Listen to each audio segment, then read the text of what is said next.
Hey, I'm Sky. I'm gonna let you in on a bit of a secret. I don't love meat. Don't get me wrong, I like meat, I eat meat, I cook it, but I've never loved it and I don't like handling it raw. Well, this started to change when we attended Terroir in September and we got to cover a butchery session where 3 butchers were breaking down an entire elk.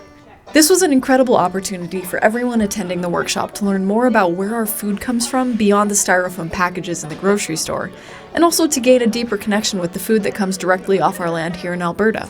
The butchery was to be performed by 2 Edmonton butchers, Elyse Chatterton and Blair Lebsack, and a guest from Rotterdam, butcher and sausage maker Paul van den Hooven.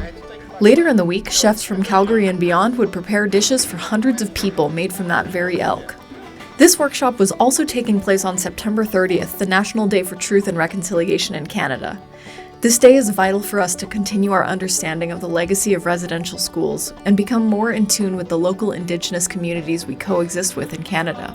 This was a unique opportunity to cross cultural barriers and share knowledge from Indigenous and European approaches to food. We have an elk. An elk was slaughtered just north of Calgary here, central Alberta, and they brought it down, so we're going to be butchering that. Chefs are going to be preparing some different items, cooking at different locations around the city. We have a visiting sausage maker from Belgium. He's going to be making some sausage at a demo tomorrow here at SAPE. And so I'm just helping out. Sold the ribs electrically.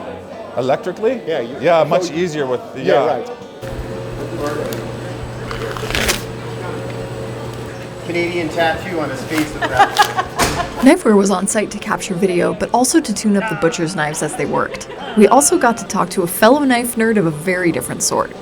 My name's Dale Fisher, and I'm an archeologist, and I make stone tools, replicate stone tools, and do that for museums, for butchery workshops, and the like. Well, I just found it amazing that I was invited to begin with. I was very excited to bring stone tools here and see see them in action, because they've been used in Alberta for the last 14,000 years. To see that in action today is pretty cool. And in a time of truth and reconciliation, when we're understanding Indigenous ways of knowing, I thought it was an incredible opportunity to bring this here and see how it works in action. I've learned that the stone tools work better than I thought they would. So I'm using pressure flaking.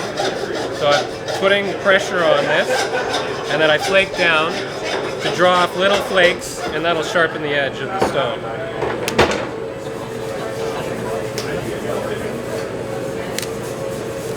I love bringing the past to life.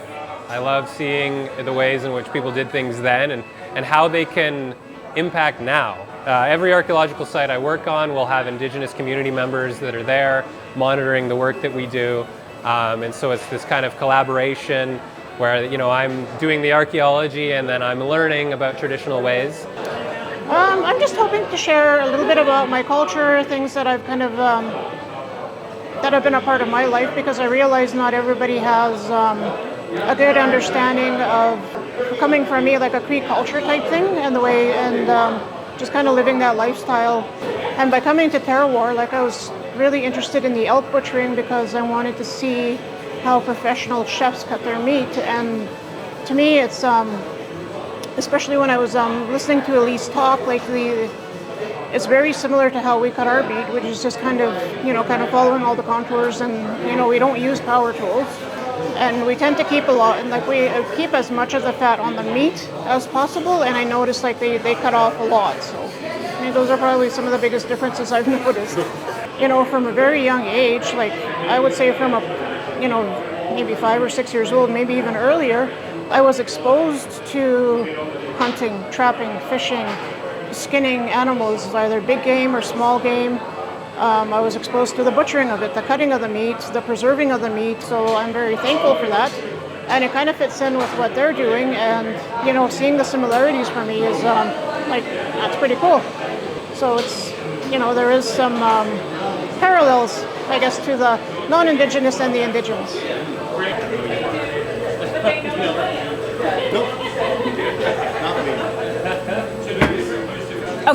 Okay. My name's Elyse Chatterton. So I'm a butcher from Edmonton.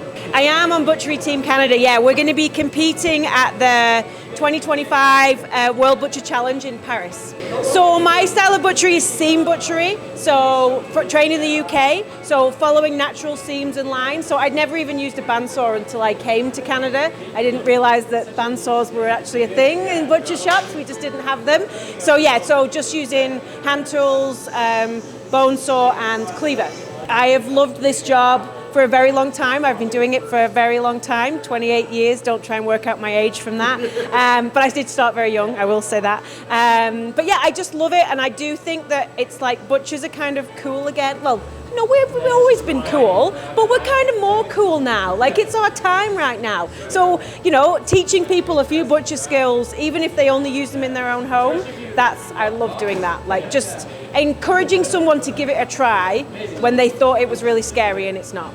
So just a connection to the food that we eat. Like, being a butcher, it's very much, you know, we respect the animals that we're butchering, and that's what we bring. And I think Terroir gives that to people when they don't necessarily see it. They see the whole process, they connect with the people who produce their food, they just a bit more deep than just going to a restaurant. So I think that's what Terroir does so well. So I have butchered an elk once before, but honestly, really, really nice animal. Like, a lot more fat than I thought there was going to be, and just a very, very nice animal to work with. Really good size, excellent meat, aged perfectly. So yeah, I think the chefs are going to have a good time cooking this for us. Doing this with other butchers is just good fun. Yeah. This was the only background music for the butchery for a little while too. Like, nice silverthorn knife. Oh, nice. That's the same one. It's great, eh? Yeah, my buddy makes it. Clack? Yeah? All right. Action. I'm Paul van den Hooven. I'm a butcher and sausage maker from the Netherlands, Rotterdam. As far as I'm concerned, a sausage is a meat dish. The structure of meat should be recognizable in the sausage. And you certainly don't use spice mixes coming from commercial grounds. Yesterday we went foraging in forest, and I'm going to make the sausages we found in the forest. And how many people are we feeding these sausages to?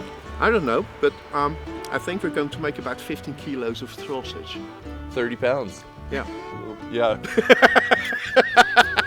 So we can make a few flavors. Yeah. This is something like, it's my first time ever finding it in Alberta. This is your king boletes. This is the real porcinis.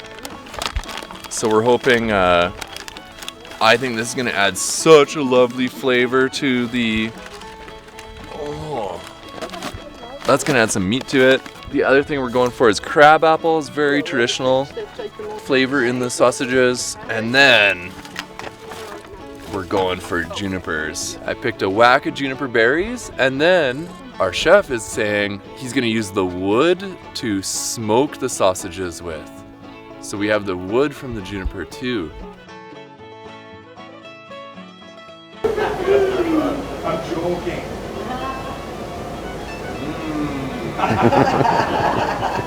So it will be a real terroir sausage, and that's the way I like working. What I really like is, well, the thing we're doing right now and yesterday, foraging, butchering an elk, using that to make sausages. That's what I like. What I think is very important is for people to know who is their farmer, how does he work, who's their breeder, who do they work. So know about your food.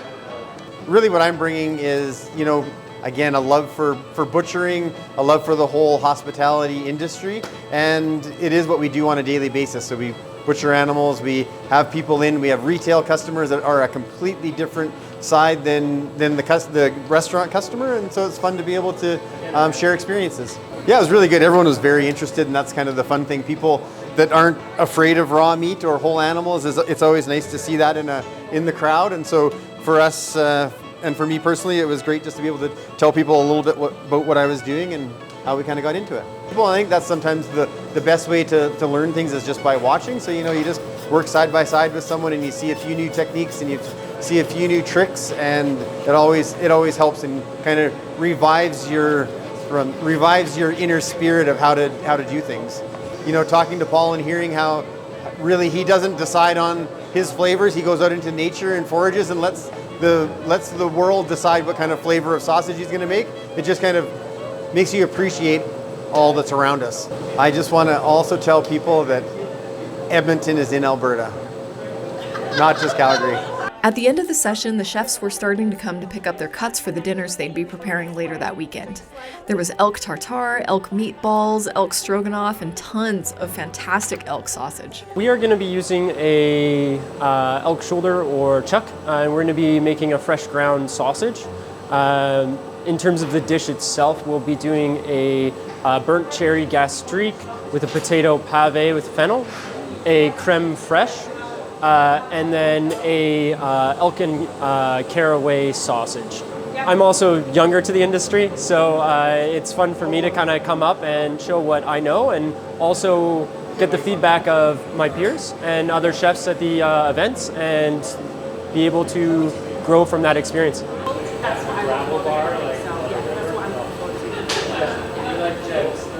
The next morning, Desmond and Paul ground the majority of the sausage, and we got there just in time to see them putting everything together before Paul's workshop later that day.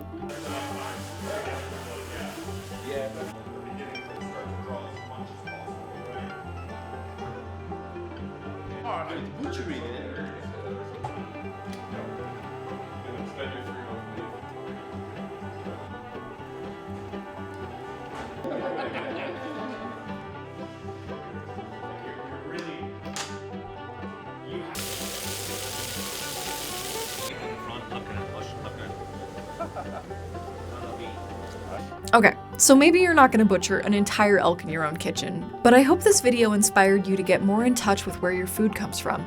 Actions as simple as starting an herb garden on your balcony, seeking out local producers to meet them and ask questions, or even breaking down a whole chicken at home can pique your curiosity and make you want to explore. The more we become in tune with our food systems and gain an understanding and respect from where our food comes from, the easier it will be to build an equitable future where everyone gets to enjoy food this good. Although we didn't catch shots of everywhere the elk ended up, the best meal was at the end of the butchery. Desmond took a couple of choice pieces and seared them, butter basted them, and finished with a cherry gastrique. Now go eat something local. It might be a little funny on the focus. This is